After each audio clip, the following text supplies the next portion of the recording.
Hi, good day all of you. Welcome to our session. Welcome to our channel Intelligible Tutorials. In this today's session now I am going to talk about the hidden Markov models, how the hidden Markov models can be used in set statements and the binding. We are in the lesson of fourth unit of the information retrieval systems. Those are set statements and binding. Okay, so here we use the hidden Markov models. First of all, we need to know what is the meaning of the hidden Markov models, so how they are going to be used. Hidden Markov models are used for searching textual queries as one of the new paradigm approach. That means the output of one term query is act as input of another term query. How it is, just now we see. Here see, we take one query. This is, let us suppose this is the query one. Okay, this query one takes some kind of the input, that is this takes some input and it generates some kind of the output. Okay, this output will act as input to the query 2. This is query 2, and again it generates some kind of the output, and this output is act as another query 3 up to query n. Okay, so up to query n, now what are the outputs generated by the previous queries? It will act as inputs. So these outputs will act as inputs to the next queries. So the linkage among multiple number of the queries, here it is showing. So this is the bonding among the queries, the interrelationship among the queries in the hidden Markov models. Hidden Markov models, normally they are used to represent the state. Actually, let us suppose this is one state. The state generates some kind of the output. That output will act as input to the another state, and again this input will act as takes as and process and execute output. This output will act as input to the another phase. Like that, the final grain state will come. Fine grain state will come as the output. The processed fine grain output will come as the output.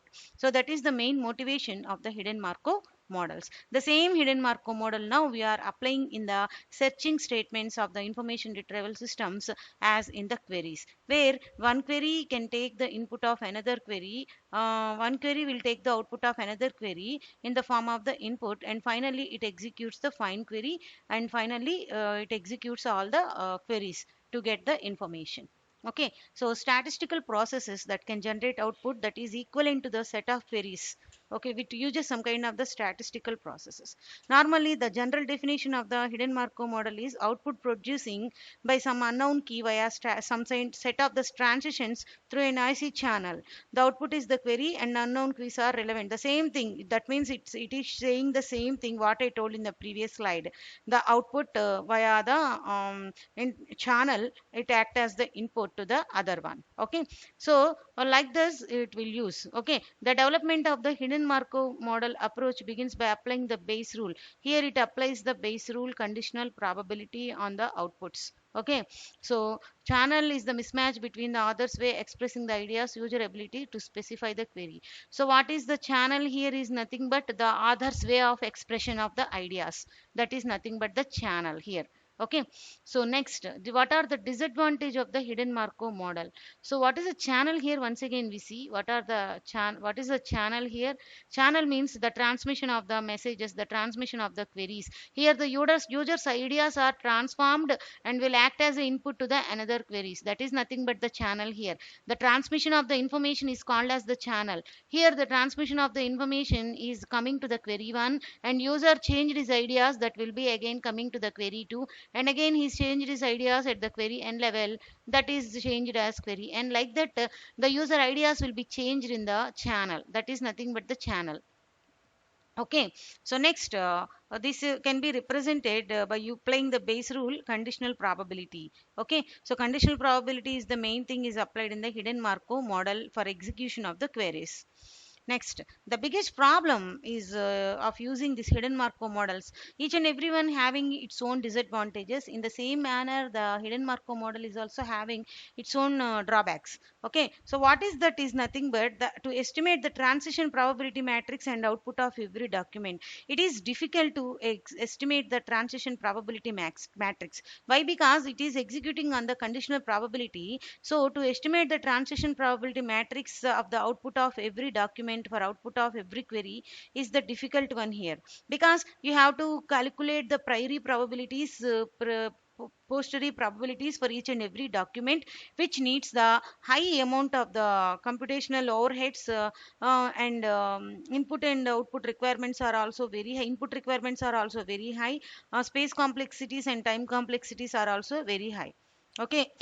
Whenever we are working with large training database queries and relevant documents, then the problem can be very high, but it can be solved by using some other kind of the algorithms. Those are called as estimation and maximization algorithms. Estimation and maximization algorithms can solve this kind of the problem very well and very efficiently. What is the drawback of this hidden Markov model? For slow, see here, for low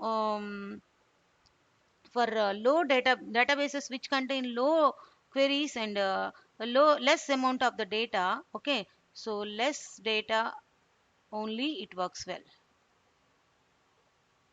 Less data which contain the query, HMM works well. But whenever the data becomes large, what it is saying is HMM won't suitable. That's what it is saying. HMM is not suitable. So which one is suitable? Estimation and maximization is suitable. Okay, for large transition databases, this one is suitable and this one is good. That's what it is saying. So this is nothing but the hidden Markov models. In the coming videos, we talk about the other contents of the fourth unit of set statements and binding. So please watch all my videos. If you like my video, please subscribe my channel, watch and share all my videos. Thank you for watching.